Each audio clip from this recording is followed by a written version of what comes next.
À Cuba, peu de secteurs économiques marchent bien, mais celui qui affiche toujours une santé de fer, c'est celui des locations de voitures et plutôt à destination des touristes. Aujourd'hui, se balader dans une énorme cylindrée américaine des années 50, c'est l'attraction touristique numéro 1. Mais attention, les Cubains qui ont parié sur ce business prennent des risques, car si la voiture tombe en panne, pas question de demander à Ford ou à Cadillac de vous envoyer les pièces de rechange par colis recommandé. L'embargo américain est toujours en vigueur.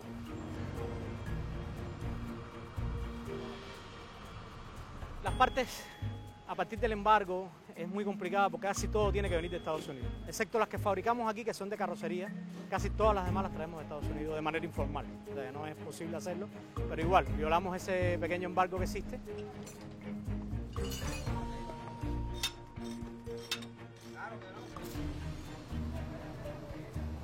Esto es un espiral de tren que estoy reparando, se lo estoy adaptando a un automóvil, que es lo único que se le puede adaptar. Dar un servicio de más calidad, o sea, hacer una diferenciación de este tipo de carros con la versión más original posible. A pesar de que muchos cuentan con motores diésel ya, pero casi todos conservamos los motores originales y tenemos una pasión especial por esto.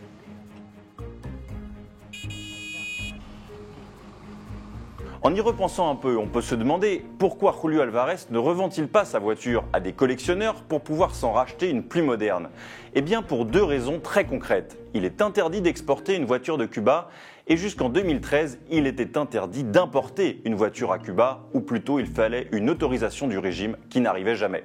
Mais ça, c'était avant. Raúl Castro a pris une bonne résolution en janvier 2014, il a libéralisé la vente de voitures. Mais alors ce serait la fin du communisme, le retour à la société de consommation? Pas tout à fait. En fait, l'État garde le monopole sur le secteur et pratique quelques légères taxes sur les véhicules. Par exemple, une Peugeot 4008 qui coûte un peu plus de 35 000 € en Europe affiche un prix de 239 000 $ à La Havane. Un rêve évidemment inaccessible. Conséquence, l'opération n'est pas un franc succès à Cuba et provoque même la colère des habitants. Depuis cette bonne résolution de janvier dernier, une cinquantaine de voitures seulement a été vendue. Les berlines américaines ont encore de belles années devant elles à Cuba. Tant mieux pour les touristes, tant pis pour les Cubains.